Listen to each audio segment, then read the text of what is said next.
I have some thoughts, ideas, a concept. I write it, I rant it, you hear it, and it goes down smooth. Word!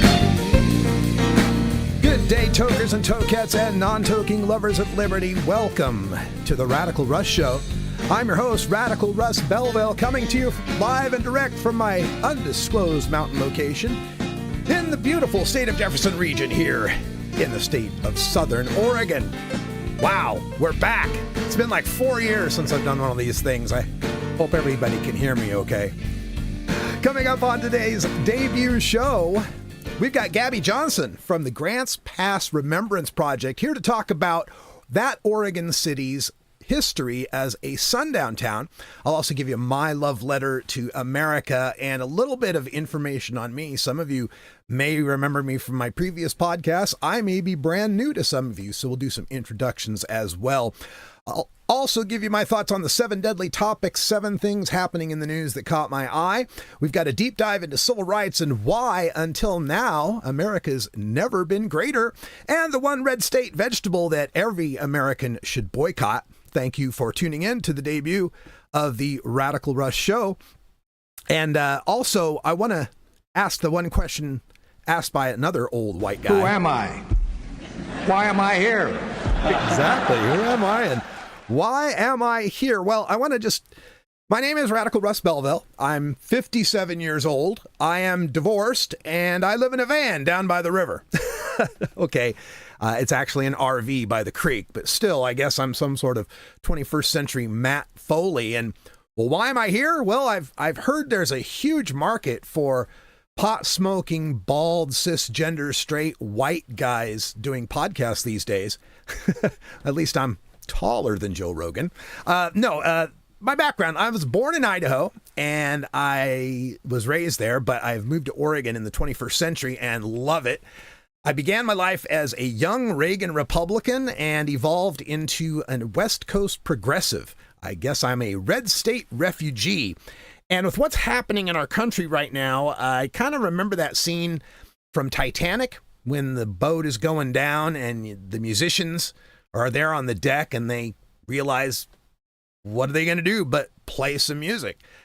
Well, I'm a podcaster. I'm a radio guy. And so that's what I'm going to do, is I'm going to speak out on the issues that matter to me. I began my career in 2006 winning a progressive talk radio contest, and my background was originally in radio and talk and politics. And this is really going to be a no-frills thing, too, as well. I've got the video up here because I have to do it, streaming through YouTube and all of that. But really, I am a radio podcast guy, so don't expect anything fancy. And also, I am a staff of one. I'm doing all of this, all the IT tech, all the cameras and stuff. So blame me. It's all my fault. I just hope you enjoy it, and I hope maybe this helps you pass the time, and maybe we'll learn a few things along the way. Another thing that you're not going to get on this podcast from other podcasts is advertising and shilling. Oh, I hate to shill stuff, and worse, I hate everything involved in shilling stuff. Business frightens and confuses me. I'm just a simple caveman podcaster. So if you want to help me out, that's great. I've got a web store at radruss.com. I've got a donation button at radicalruss.com. I'm on Cash App. I'm on Venmo. We'll give you those contacts a little later in the show. If you want to help out, want to send me a few bucks, great. If you don't, great. This is free. It's always going to be free. I just want to get the word out. Now, let me give you some background on me. I spent my 20s as a professional musician. This is a shot of me in a band called Wayward 3. I'm over there on the left. And yes, I actually did have hair at one point. And so playing in bars teaches you a lot about people. You learn a whole lot about people when their inhibitions are down. One of the reasons I'm a big fan of AOC is because she's a bartender. She worked in bars and she knows human nature and what gets through to people. But, as time went on, I continued to work day jobs as well. And my day job was in information technology. And I managed to parlay that in my 30s to becoming an IT professional. I did database analysis and design. I did project management. I did web design. I did a lot of different things in information technology. This is a shot of me on the World Trade Center observation deck back in 1996 when I was working on Wall Street one year. So had a lot of experience in that world. So it's kind of interesting going from working in bars and seeing that side of people to working in the highest levels of Wall Street and Silicon Valley and hospitals and the military, just about every industry. I got to peek into what they were doing, at least on the IT side. Then, as I said, I won a radio contest, and part of that led to me becoming a marijuana legalizer. I worked for the National Organization for the Reform of Marijuana Laws, and I went all across the country delivering speeches and presentations, and I did the daily podcast for NORML. This is a shot of me from the 2007 Seattle Hemp Fest, and yes, that is a quarter-pound joint, or I think it might have been even more than a quarter pound. Anyway, kind of won that argument, though. When I first started in marijuana legalization, about 1/3 of the country supported it. Now, over 2/3 of the country support it. Over half the states have voted it to be legal. I still count South Dakota and Florida. South Dakota had it, and then it got taken away. Florida passed it by 57%, but they need 60% for their initiative. So that's who I am through my adult life, 20s, 30s, and 40s. And now as I hit my 50s, I'm kind of sort of retired, semi-retired, living out here in the mountains, keeping quiet. And it brings me to why I'm back on this podcast. And it's this guy. That's me.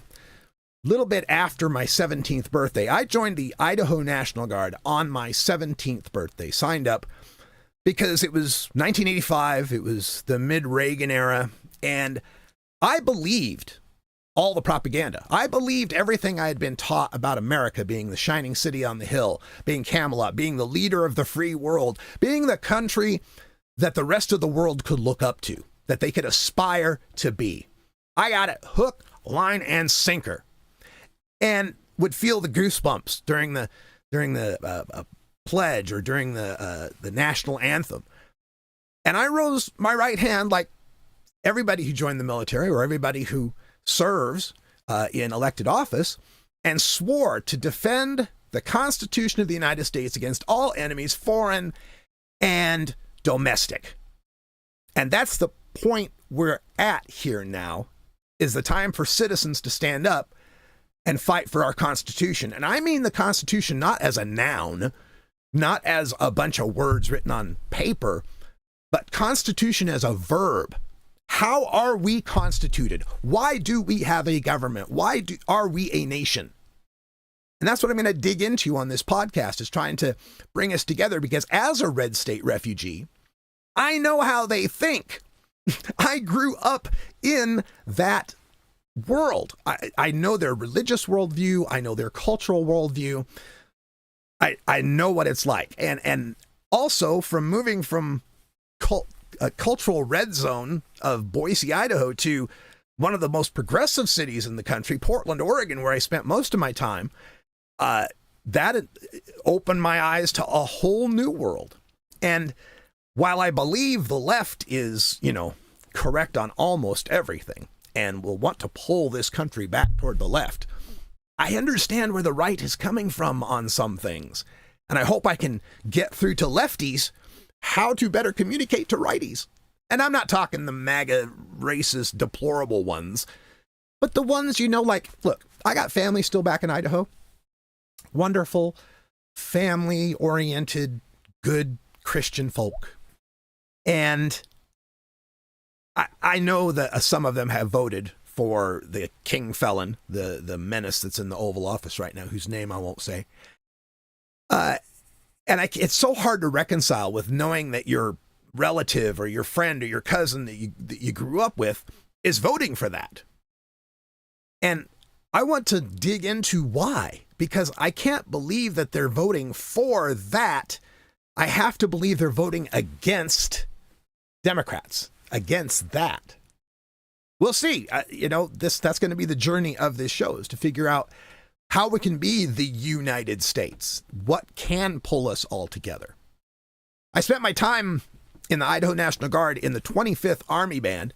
I played bassoon, bass, and sousaphone. There's me as a specialist there, playing my bass. I was quite a bit skinnier, wasn't I? And that's what I've got to do now, is I've got to just lend my talents to what we can do as the Titanic goes down. So that's what I'm going to do, is pull out the microphone and dig into the internet because I can't even watch the televised news anymore. Since the election, I can't even watch the late night monologues anymore. It's not even a funny situation to me what we're undergoing right now. Because what's going on right now, folks, and I want to warn anyone, if you're watching the video and the imagery from the Third Reich offends you, please turn away or skip ahead a minute or so. Because we're under attack by Nazis. Now, this is a Nazi naval flag that hangs in my hometown of Nampa, Idaho, in the only place it should hang, a museum. Right across the street from a house that I grew up in, well, one of the many houses, but when I was in 5th grade, I lived across the street from the Nampa airport. It's one of them little municipal airports, got the, crop dusters and stuff flying in it. And they have since built an amazing museum called the Warhawk Air Museum. And this Nazi flag was in there. And also, I'd have you notice the iron cross that's in the top left corner of this flag. This is the naval flag. So there's a lot of Nazi symbolism out there that people try to say, oh, it's just a Christian cross, a cross, like our Secretary of Defense. Don't believe it. It's Nazi. And we've got Nazis in our country right now. And so few people want to call them that. They fear, you don't want to compare anything to Hitler. But if they're being like Nazis, you got to call them Nazis, don't you? They're doing Sieg Heils. They got a concentration camp at Gitmo.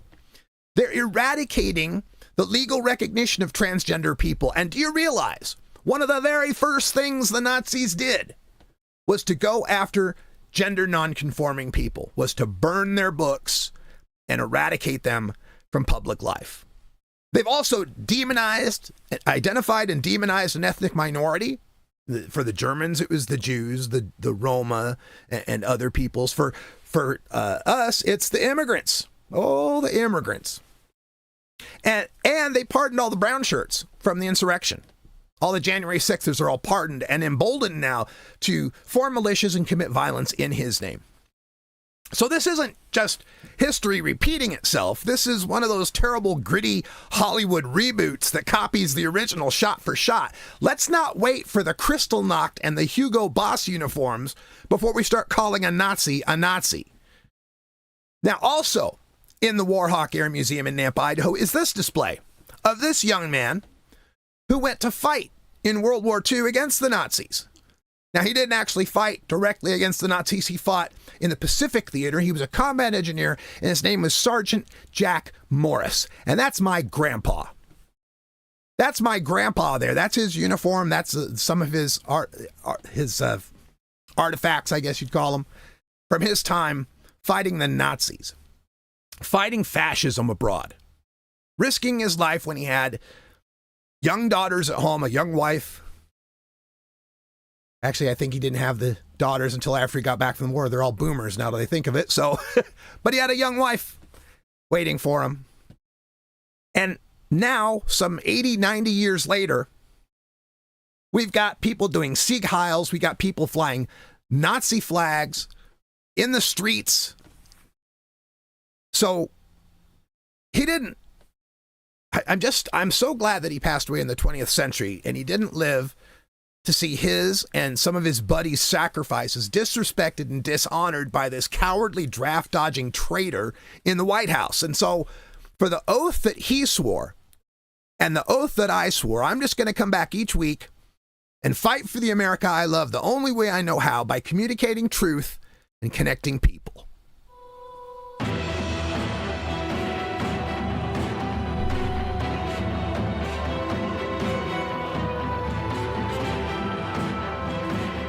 I am a cosmopolitan man of varied and eclectic interests, but actually, really, it comes down to 7 things that I'm interested in: sex, drugs, rock and roll, politics, religion, sports, and science. We're going to put 60 seconds on the board for each of these in a rapid-fire segment I like to call the 7 Deadly Topics. So sex. The National Park Service scrubbed the T from the Stonewall front page. It says, quote, before the 1960s, almost everything about living openly as a lesbian, gay, bisexual person was illegal. The Stonewall Uprising on June 28, 1969 is a milestone in the quest for LGB civil rights and provided momentum for a movement, end quote. But they missed it on the Marsha P. Johnson and Sylvia Rivera article that says, quote, Marsha P. Johnson and Sylvia Rivera were self-proclaimed drag performers and vibrant, indelible figures in Greenwich Village street life. The women were prominent figures in the Stonewall uprisings.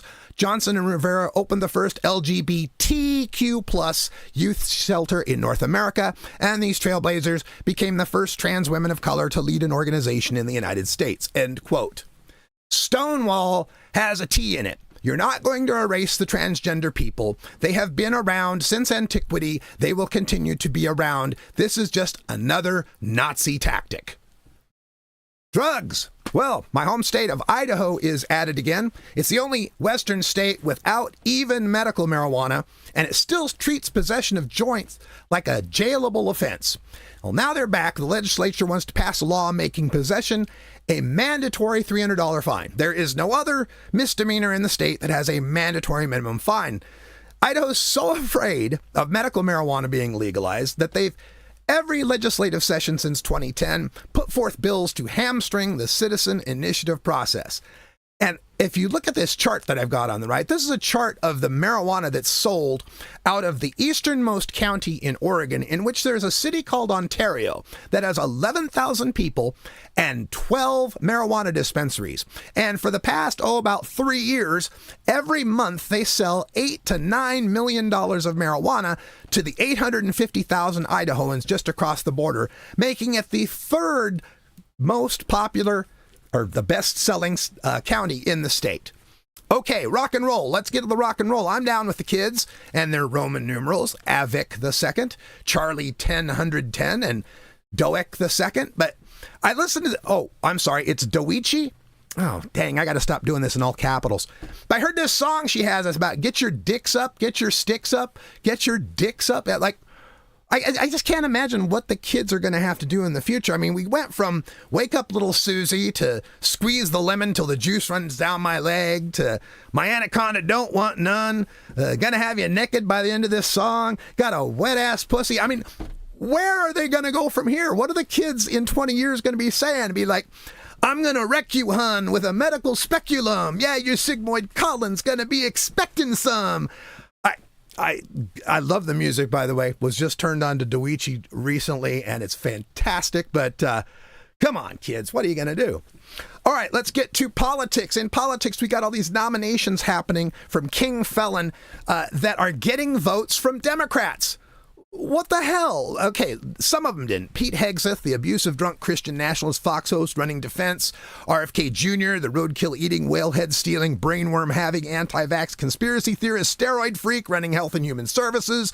Tulsi Gabbard, the Russian spy for Director of National Intelligence. Russell Vought, the Project 2025 guy for the Office of Management and Budget. But they didn't get any Democratic votes, but some of these people are. Kristi Noem, the puppy killer, got Democratic votes. Sean Duffy, the real world MTV guy for transportation, got votes. Marco Rubio got all the votes for Secretary of State. Look, Democrats, if someone's willing to take a nomination to work for King Felon, that automatically disqualifies them. There should be no Democratic votes for any of these nominations at all. All right, let's get to religion. Oh my God, this preacher, this Anglican Catholic Church guy, this Father Calvin Robinson, he's one of the guys who recently did the Nazi salute in one of his online things. I just saw a video recently of another three. I can't remember if they're Catholic or not. There's three in some web video that were doing the Nazi. You don't joke about the Nazi salute. It's not something to troll people with. It's just amazing to me how far we've come in this country where they think this is funny. They think this is trolling. It's like, oh, you think everything's Nazi, or they do the little okay symbol. Oh, you think that's white power.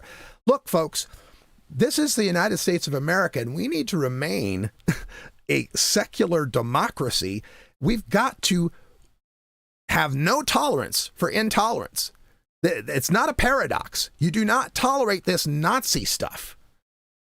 Let's move on to sports. Oh, congratulations to the Philadelphia Eagles who demolished the Kansas City Chiefs, holding them to 1 yard and 1 first down in the first half and 0 points until 34 seconds of the third quarter. But boo on Fox for muting the boos for King Felon and muting the rap of Kendrick Lamar, which was incredible. Also, boo to the NFL for removing end racism from the end zone.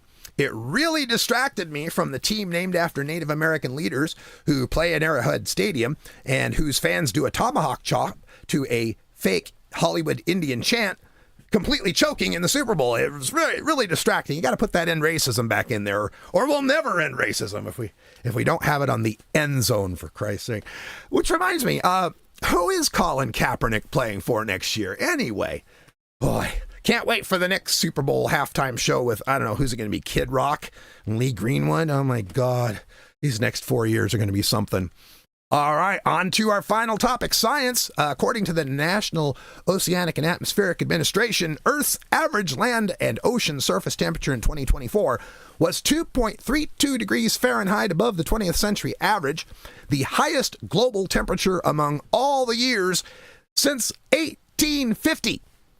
They've been tracking this since 1850, and we've never been hotter. The planet's 10 warmest years since 1850 have all occurred in the past decade.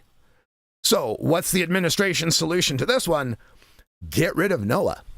Yeah, if we don't talk about it, we don't have to worry about it. If there's no data to count, then nobody will notice. This map is showing every place on the planet except for a couple little tips of the south of South America and the very north of, I guess, Antarctica there.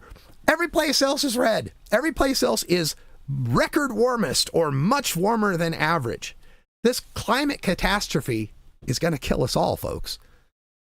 Now, before we get on to our interview coming up, we've got Gabby Johnson from Grants Pass Remembrance Project. I want to give you the contact information. You can contact the Radical Russ Show. My email is radicalruss@gmail.com. You can find me on Blue Sky at radicalruss.com. And my website is radicalruss.com. What a coincidence. Online store, radruss.com. And soon we will have a live call-in and message number. I'm also at Radical Russ on everything else, like literally everything else. But if it's owned by a billionaire, I'm not going to be checking it. So just get a hold of me on Blue Sky if you like. All right, everybody, joining me today, we have Gabby Johnson from the Grants Pass Remembrance Project. Gabby, welcome to the program. Thank you so much, Russ. I'm glad to be here. You know, I found you this last Martin Luther King Jr. Day. It was actually January 18th. You guys put on a fantastic event at the Grants Pass High School. And in addition to there being a lot of information on Black History Month, there were Mexican culture dancers and other events. So is that what the Grants Pass Remembrance Project is all about? Is just that recognition of different races and different cultures here in the state of Oregon? You know what? The Grants Pass Remembrance Project is actually very specific to our history as a Sundown Town, and that was very targeted to Black Americans. And so we specifically kind of zoom in on how can we grow an increasing welcome in our community for our Black neighbors. And so that includes hosting events that are often a part of Black history in some way. So we also host the Juneteenth celebration that happens in Grants Pass annually. We'll be doing our third annual this coming June, and the MLK gathering. Now, MLK gathering, the reason it has taken on that, like, this everybody is really in honor of Dr. King's legacy of the beloved community, which is everybody. We're all there. And so it's just it's a sweet time to kind of taste that beloved community. Well, let's talk a little bit about the history of the state of Oregon and what you mean by a sundown town. And my audience knows that I'm originally from the state of Idaho, so my experience with these things is extremely limited, as the state of Idaho, a state with 2 million people, has less than 13,000 black citizens living there. It's just so my experience with this is I'm looking to learn, I'm looking to meet more people and learn more about these cultures. And just for our listeners out there who don't have video, you too are a person with a complexion of protection like myself. We're a very pale-skinned person. Johnson with I'm a white woman. with an EN, that's as Scandinavian as you get. So let's talk about this background here because, when I moved from Idaho to originally Portland, Oregon, to me, it was like a cornucopia of diversity. But I later learned that Portland is the whitest large American city as far as the demographics go. So why is that? Why is Oregon such a white place? I actually didn't find out about that history myself until I moved. I moved to Portland first, and then moved into Grants Pass, and was very struck by the whiteness of Grants Pass. My brother is Black, and so he was going to be coming to visit. And when I heard about the rumor of the Sundown Town, was like, whoa, wait a minute here. And so in my researching about Grants Pass, I actually found out that it was the whole state of Oregon that had laws that essentially protected it as a whites-only state. And that's the only state in the Union to have done that. So we're talking about the move from being the Oregon Territory back in the day, sorry to interrupt, but being the Oregon Territory, and then becoming a state, they specifically said only white people can come? Yes. That was one of those, this was a season where things were starting to change. And it was kind of that we just don't want to deal with it. And so we're just going to make it whites only. Yeah. Wasn't Oregon statehood sometime in the middle of the Civil War or after the Civil War? I forget my exact history there.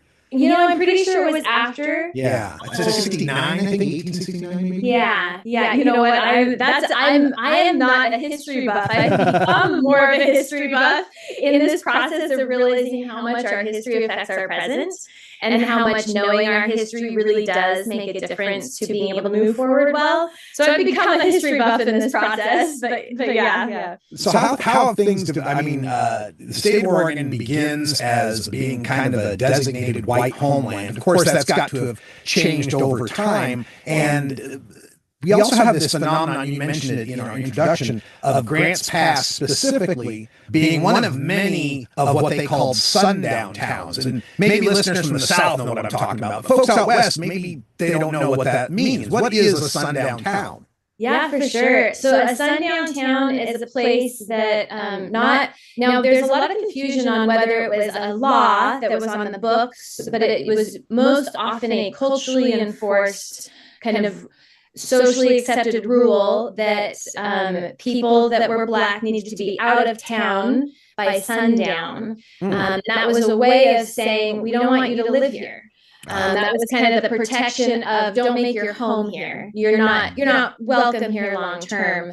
And so, in our community, we even up into the 60s, we have Black entertainers come, and up into the 70s, and people that would come to be here but could not then spend the night here at hotels.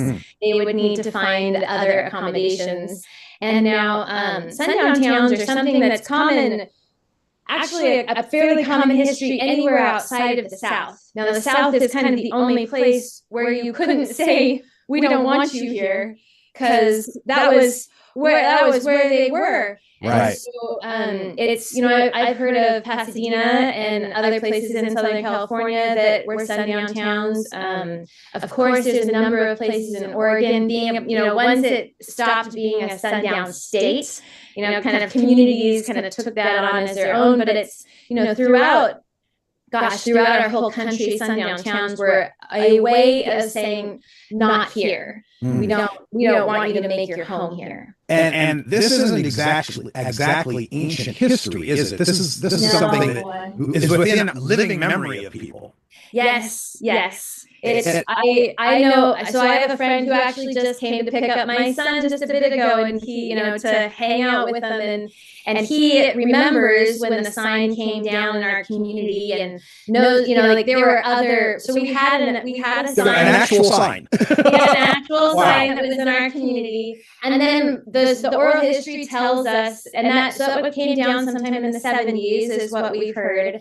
And then when that came down, for a while there were like paper signs that people were putting up, and then that has since stopped. In my lifetime here, I've lived here for 12 years, we found flyers promoting the KKK or groups very similar to that promote that. On the surface they look like family first and moral right things, but as you get into the depths you realize, oh, you're saying white people only. That's a part of, it's embedded in that that philosophy. So it is very recent, but it's also a shameful one, so people don't talk about it very much. And so that's been one of the first things that we really wrestled with at Grants Pass Remembrance. Was we really want to do this in a spirit of hope and moving forward, that we can change, that people can change, that we can have this conversation without that shame and guilt element. Because honestly, in any of our personal lives, we know this, in any relationship, that shame and guilt just bogs us down. It doesn't actually move us forward. And so how can we move forward with this remembering and moving forward into our future well? And specifically, the Remembrance Project is about collecting those oral histories from the residents. And I understand both Black and white residents that you've been speaking with. And how have there been differences or contrasts in how white residents and Black residents remember this era? Yeah. So when I say Sundown Town, and like I would say 95% of the white folks that I talk with, they don't know what I'm referring to, and so I always have to define it. But by the time I define it, there's, again, 92%. There's a few people that are totally surprised, but very few are totally surprised. Most people are like, oh, I know what you're talking about. Oh, I'm familiar. I've heard some rumor, or this sounds really familiar. When we talk with our Black neighbors and Black folks, whether they're local or not local, they know the term Sundown Town. They know the reputation of Grants Pass, and that's actually one of the things that really motivates us in our work, is knowing that the Black community still has, we still have a reputation among the Black community, and we want to change that reputation. We really do believe that the majority of our neighbors don't want to be a Sundown Town anymore. That's not what they want. Now, we have all varying degrees of what it means to move forward, or how we can do that well. But there is kind of this consensus of, that's not good. That's not what we want to be. Right. And so that element of, how do we change our reputation? How do we grow in welcome? And I do believe there's a majority interest in changing that and growing in welcome, though it's a hard conversation about what welcome looks like and how do we do that well. And a lot of that involves listening to our neighbors, and what does it look like to our Black neighbors for us to do welcome well? Where are they not experiencing welcome still, and what can we grow in? And that listening element is one that we seek to support our white neighbors in being able to listen well, because it is hard to listen to hard things and to realize that, oh gosh, we still are, we're still growing in this. I thought we were done. I really wanted to be done. We elected a Black president. What do you want? I'm glad you bring this up, because it's a topic that I'm just learning about as well as I research this, and that's the concept of white fragility, this ability for white folks to be able to listen to this history and reconcile this history, But there seems to be a push now, especially at the federal level, with the MAGA movement, to just put all that in the closet, to just forget that actually exists, or to even actively prevent the teaching of it for fear that it embarrasses or it shames white people. What would you have to say to counter that as far as the idea of white fragility and wanting to hide all this stuff away? Yeah, I think it's really so there's so many parallels in personal life too. So in our personal lives, when someone brings up to us something that you did that really harmed them, that you weren't aware of, it's a very, very natural thing to be defensive at first and to want to not be true. Like, it's just a very natural thing to want that can't be true. Please tell me that's not true. You know, like so there's a lot of really natural reactions that come up.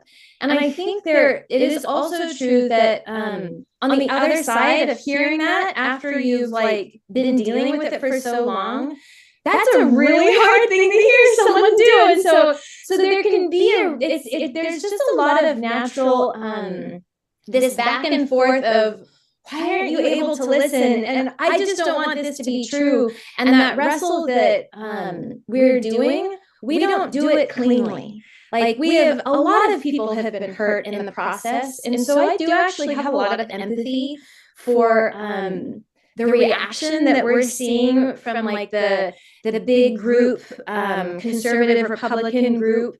I have a lot of empathy for that, and I can see where that's coming from. And at the same time, I would most definitely want to say, can we please slow down? Can we please slow down? Because there are pieces of our history that if we just, like, it is possible to listen to our history and to say, you know what, we were wrong and we were broken, and we have some beautiful things going on in our country. We have some beautiful things in our history, and both of those things can be true at the same time.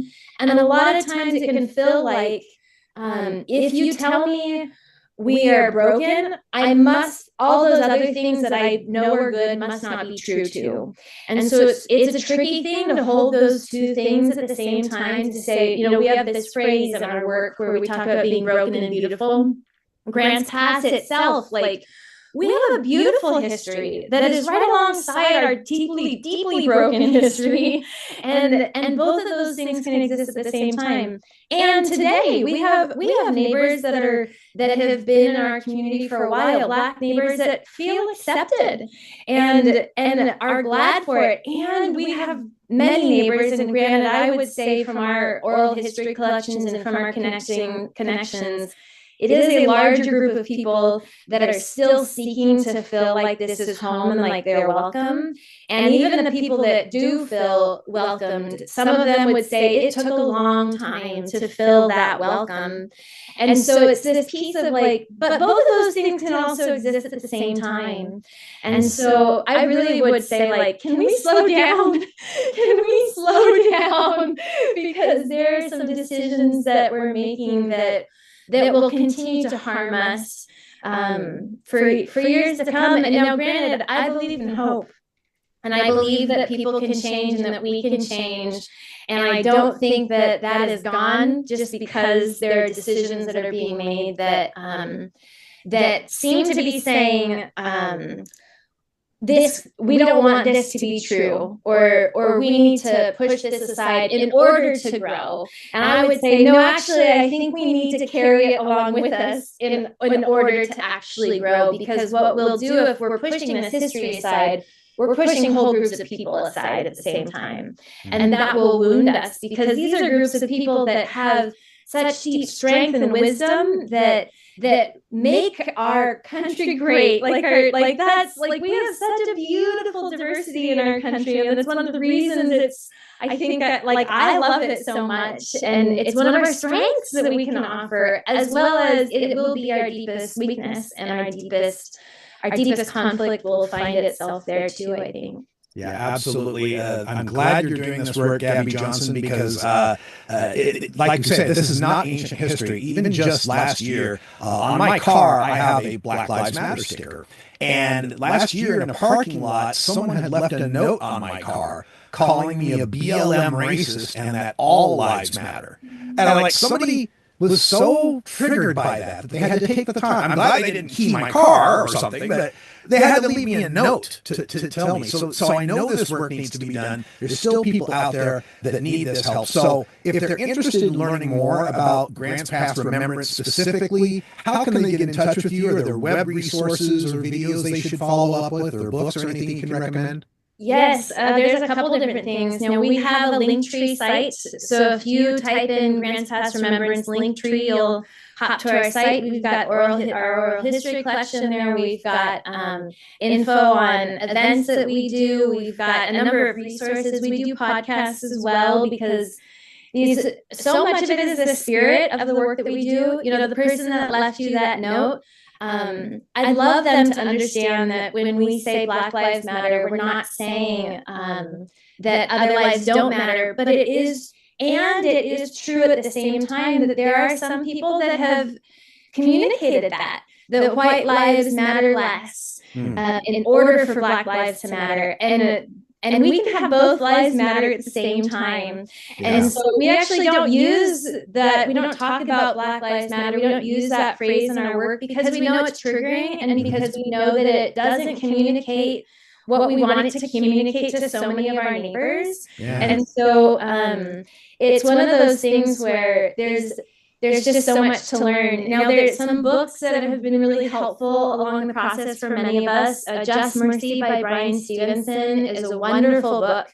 It gives some of that picture and window into some of the current day experiences of our neighbors that are particularly in the justice system that are Black and being falsely accused of things, and the work there that's happening. The Place We Make by Sarah Sanderson is another book that actually delves into Oregon history really deeply. And so that's a wonderful book to read. You get both the story and the history of our place. And that was written just recently, and so that's kind of the current. It's this blending of how our history affects where we're going, and there's a number of books like that. We're hoping to put out actually kind of a book recommendation list in the next bit of time, because it is true. How do we grow in these things? And not all books are accessible to all of our neighbors. You know, we do community work, so that means all of our neighbors. That means liberal, conservative, Black, white. That means like we're a very diverse place when you think about it like that. Poor, wealthy, like all of the things that you put people in. No, how do we all grow in this? That's going to look different. There will be people that will resonate with some books and others that don't. And so we do seek to find those books that can reach the widest number of people. Now, we know not everybody will want to join this work with us, but gosh, a whole lot of us can. Yeah. A whole lot of us are ready. You know, it's kind of a shame how the term Black Lives Matter has become so triggering. I always like to say there's no only or more in that phrase. Yes. There's no only or more. And seemingly we get the same sort of retrofitting of terms like critical race theory or DEI, diversity, equity, inclusion. There's so much more we could talk about. I'd love to bring you back on another episode, but that's all the time we've got for now. Gabby Johnson from Grants Pass Remembrance, thank you so much for joining me here on the debut of the Radical Russ Show. Thank you so much.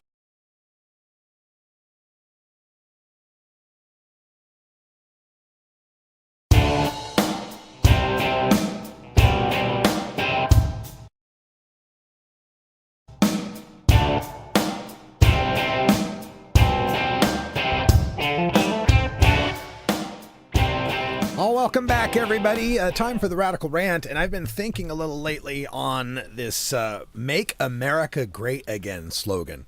Make America Great Again.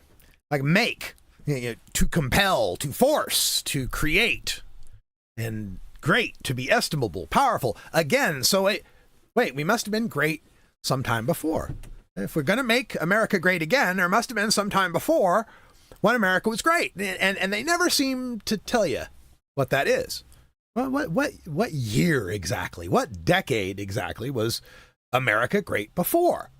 Because I look around, well, at least until lately, America's been pretty great. Maybe my perspective's a little skewed by, this, but how great were we in the past? Anyway, let's take a look back.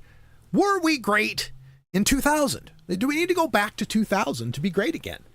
Well, what has happened since 2000? Well, we had the 2003 decision, Lawrence v. Texas, which legalized gay sex. Before this decision, if you were gay and caught having sex, you could be arrested for that. Arrested. That was overturned in 2003. And then in 2009, we had the Matthew Shepard and James Byrd Act. That was a kind of an anti-hate crime thing. Before that act, hate crimes were much less punished. We had pay for women doing equal work. We had the 2011 declaration that gay people could openly serve in the military. Imagine that you want to fight a war and you're going to turn away 10% of the people that would want to fight. Crazy, but it was true. And in 2013, it was decided that women could serve in combat roles. Before that, we were excluding over half of the population from being fighter pilots and such. If Tammy Duckworth in her helicopter and some of these other women who've served honorably don't prove that was ridiculous. So, and of course, 2015, Obergefell v. Hodges, that's the gay marriage decision. Before that, you were limited to only marrying someone of the opposite sex, which I always thought was just kind of sexist, right? Whether you were gay or not, right? Why are you restricting who I can choose to marry? So were we great in 2000? Is that where we have to go back to? Because it doesn't sound so great if you're gay or black or female. Well, maybe it was earlier. Let's go back to 1980. Were we great in 1980? Is that how far we got to go back here, MAGA? Great in 1980, before the Americans with Disability Act was passed in 1990, before the Family and Medical Leave Act was passed in 93, before the Violence Against Women Act was passed in 94, before Romer v. Evans. This is an interesting case. Romer v. Evans was a case that decided that the states couldn't make anti-gay laws that conflicted with the federal level of, not discriminating against people. So before that, states could set up their own laws to deny gay people. So were we great in 1980? Well, yeah, maybe if you're not gay or disabled or a new parent that needs family and medical leave or a woman who's being abused. I guess we weren't great then. Let's go farther. Maybe 1970. Maybe we were great in 1970, before the passage of Title IX that mandated equality in women's sports. Before that, colleges, could just give women the short shrift and not really pay much attention to their funding or scholarships or anything like that, and just give it all to the men. Of course, 1973, the Roe v. Wade decision that, Roe v. Wade, we kind of lost that one already, didn't we? Anyway, 1973, there was also the declaration by the American Psychiatric Association that homosexuality is not a mental illness. Yeah, before that, you could actually be committed against your will for having the mental illness of being gay. Yeah. 1974, the Equal Credit Opportunity Act. This is where it set it up so that women could get bank accounts, checking accounts, credit accounts, without their husband's permission or without a man involved. Yeah. Before 1974, in my lifetime, was a time when women could not be economically independent of a man. 1978, the Pregnancy Discrimination Act, that forbade discriminating against women in the workplace on the fact that they were pregnant. Before that, you could just fire them. Oh, you got pregnant? Get out. So were we great in 1970? Sure, maybe if you're not gay or female or pregnant. Yeah. Well, let's see. Let's go back a little farther. 1960. 1960, before I was born. Were we great before I was born? Let's see, 1963, the Equal Pay Act, that was a women's pay issue. 1964, oh yeah, Civil Rights Act. The Civil Rights Act had passed to allow that public accommodations could not be segregated. 1965, the Voting Rights Act, racial vote suppression was happening. Oh yeah, we kind of lost a little bit of that. The Supreme Court decided that you could racially support. Okay. 1967, Loving v. Virginia. That was the decision that allowed for interracial marriage. Before that, there were states where you couldn't marry someone of a different race. Yeah. 1968, the Age Discrimination Act. Before that, in hiring and firing, you could just fire someone because they just got too old. Sorry, get out. 1968, the EEOC gender ad rule. This had to do with advertising for jobs where you could just flat out say in the job ad, no women need apply. That had to be taken care of by that act. So, oh yeah, the administration just recently did away with some of that too. I guess you can discriminate against. Anyway, the federal hate crimes law, that came out in 1969. Before that, it wasn't, punished at a federal level more intensely just because you were beating someone because they were gay or black or... So were we great in the 1960s? Yeah, maybe if you're not black or female or old. I'm sensing a pattern here that kind of looks like a pattern. Oh, maybe we need to just go way back. Let's go way back to 1930. 1930, we had the passage of the 1935 National Labor Relations Act. That was the act that protected the formation of unions at the workplace. And before that, they would just send in the Pinkertons to beat the hell out of you and kill you, right? The National Labor So unions, I think that's generally a good thing. The Social Security Act was 1935. Were we great before we had Social Security?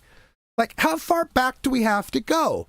The Fair Labor Standards Act that made the minimum wage, got to get rid of that. Do we need to get rid of the 1954 Brown v. Board of Education, where schools were integrated? This was one that I thought was interesting. The 1958 case of One Inc. versus Olson, which made gay media legal. Now, I know what you're thinking. It's like, well, yeah, gay porn. No, not gay porn. Not pornography. Nothing obscene. Like, if you wrote a book about gay people, and there are gay people, and they exist, right? That could be deemed indecent media before this decision. It took a 1958 court decision to say, yes, you can write about gay people. You can write about gayness without discussing the sexual aspect. Just the act of being gay, that could be banned in the mail. They could shut that down before that decision. Amazing. So I guess we were great in 1930 if you're not gay, black, old, or a working class person. Let's really roll it back.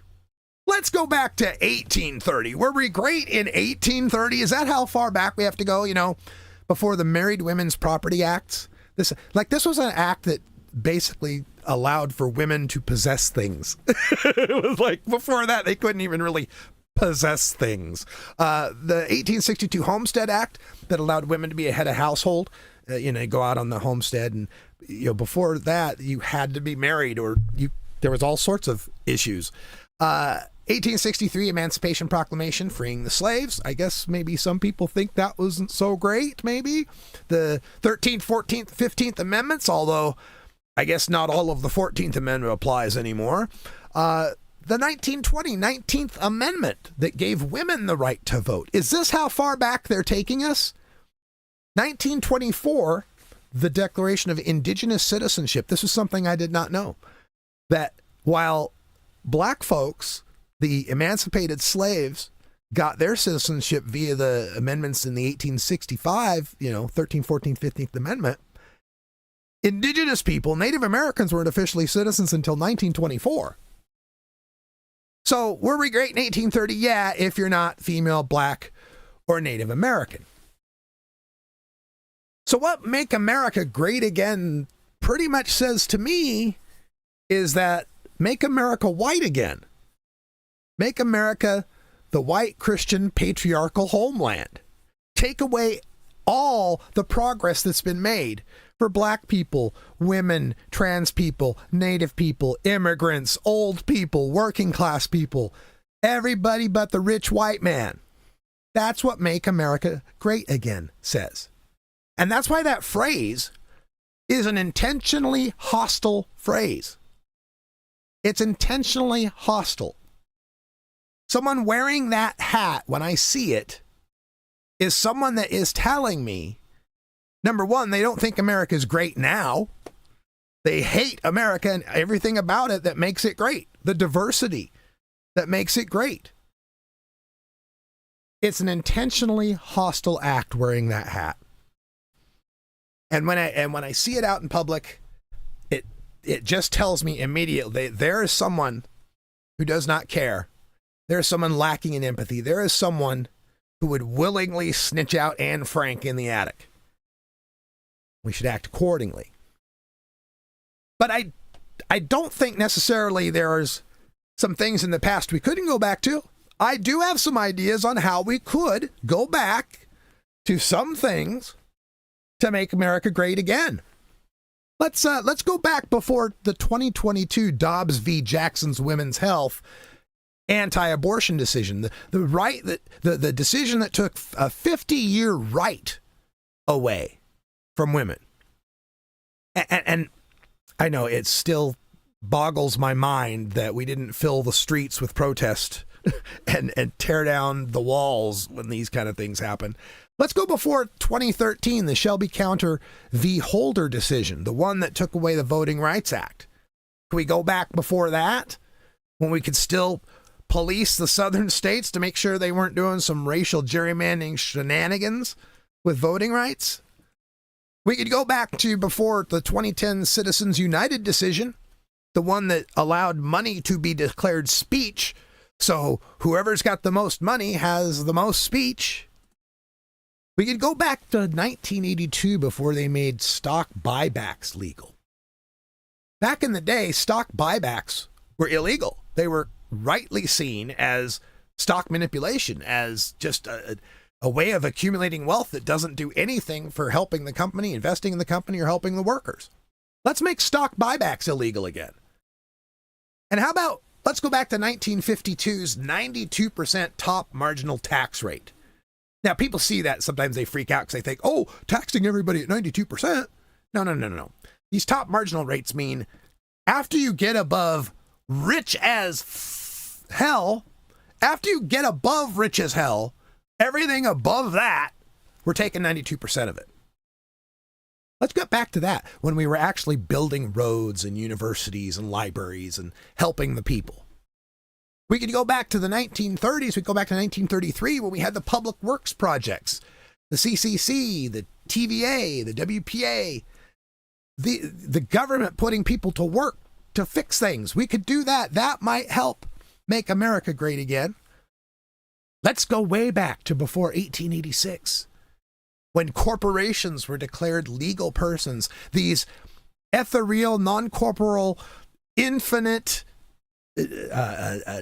corporate beings that don't need clean air, don't need clean water, that live forever, that can own and absorb other corporate beings. How can they be people? How can we meat people, compete with that? Let's go back and take that away. There are some things we could do to make America great again for all Americans. And that's about all the time we have today for the Radical Russ Show. It's been a while since I've done this, and my timings aren't as good as they are. This is written, produced, directed, engineered, designed, researched, posted, and catered by me, Radical Russ Belville, except this main theme, which is from We Love the Herb by Herbal Nation. It was the song I'd used for my whole marijuana podcasting career, and it just makes me feel at home. We will talk about marijuana on some future shows as well, and I had to skip the Idaho boycott section, but we will definitely get to the Idaho boycott section. Send your comments, kudos, and complaints by email to radicalruss@gmail.com, at my Radical Russ YouTube channel, or at radicalruss.com on Blue Sky and nowhere else. You can send your monetary appreciation via Venmo at Radical Russ, Cash App, $RadRuss, and PayPal via my website at radicalruss.com. Subscribe to The Radical Russ Show wherever you get your podcasts, even the ones that have short, pot-smoking, bald, white, cisgender male podcasters on them, who make a lot more money than me. Thanks for listening, and until next time, Take care of each other, citizens.